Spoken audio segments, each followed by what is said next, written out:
Welcome to Rosh Hashana before Rosh Hashana part 10. Today we are going to be learning Perek Bey's Mishna Ches. Yesterday we discussed in Mishnah Vov how when the witnesses would come before the Beis Din, they would test them, they would interrogate them to determine whether it was astronomically possible for them to have seen the moon at the points and at the times in which they stated. Our Mishnah says, the mus tzuris levonis hoyelo l'Rabban Gamliel. Now, Gamliel had an interesting system, which was actually, the commentators say, was employed by other Chachamim as well. And that was, this is talking about the time when Rabban Gamliel was in Yavne, the Beis Din, the Sanhedrin had already been exiled, they weren't in Yerushalayim. It says that Rabban Gamliel had moon-shaped forms, betablo uvakoiso baliyosoi, on a tablet and on the wall of his upper chamber. He had a whole system on his wall, where he had moon shapes, and he had different sizes of moon crescents, and different heights. And he would ask them, Shebohen mares hayidyotas, with which he would show the simple folk, simple people who would come. He would ask them. We would bring in the first witness, and he would say to him, point out to me which size moon did you see, and in which position of the sky. If that's the sun, if this is the moon, tell me where exactly was it, where was it? North, south, east, west, where was it shaping, where was the crescent shaping, what was it like? And he would do the same thing with his fellow. He would say to them, did you see the moon like this, or like that? He would ask them the different possibilities, and they would have to point it out in order to ascertain whether they were being truthful or not. Ma'aseh, now the Mishnah now goes on to tell us an interesting event, which will continue to the next Mishnah as well.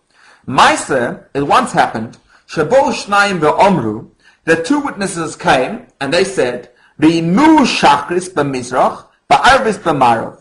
They said, we saw the new moon, in the morning we saw it in the east, and in the evening we saw it in the west.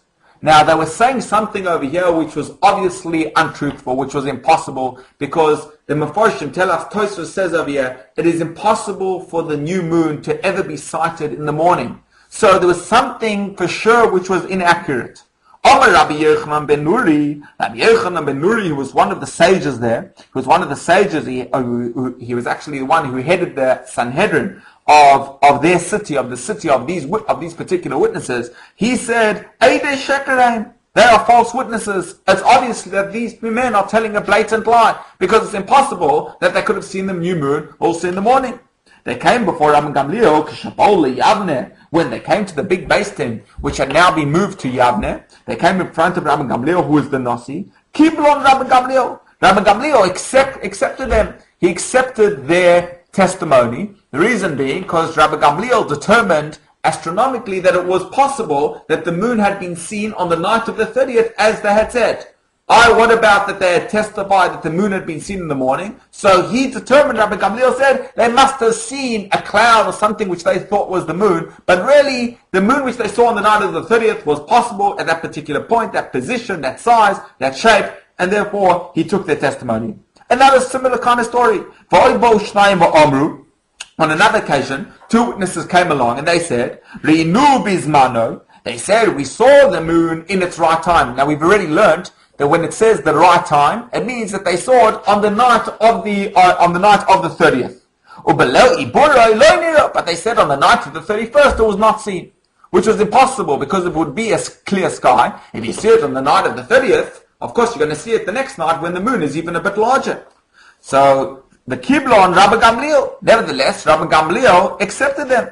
He accepted their testimony and declared Rosh Chodesh on the 30th because he knew with his astronomical calculations that the new moon could have appeared on that night. It could have been seen on that night. Oh, what about that they say that it was not visible on the next night? He attributed it because maybe there was some cloud cover, maybe there was something which wasn't clear.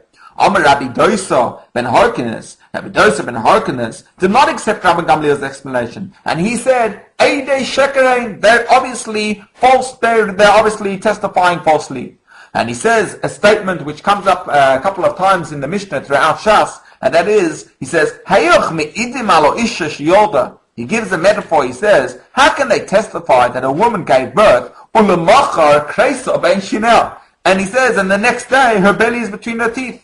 If a woman comes and claims to have given birth, and she obviously cannot be visibly pregnant on the following day, because her physical position, her physical condition belies what is clear to the eye. Same thing you were saying over here. If these men claim that they saw the moon on the night of the 30th, how is it possible in the world that on the night of the 31st they wouldn't have seen the moon? Amar lo Rabbi Yeshua said to this Rabbi Joseph and Harkness, Roya niyas tvarecha, literally, I see your words, means I agree with your argument against Rabban Gamliel, and therefore Rosh Chodesh is in fact on the 31st day, not on the 30th day. It could not have been seen on that day, even though that Rabban Gamliel calculated that it could have been on that day. We need that the Eidim, that the testimony, that the Kiddush HaChodesh, the sanctification of the moon, comes about through the testimony of these witnesses. And tomorrow we'll discuss in the following Mishna the events that took place after this, some very famous events which took place because Rabbi Yeshua disagreed with Rabbi Gamliel, the Nasi, and how Rabbi Gamliel would go on to prove his power, to prove that to set the tone that he was the Nasi.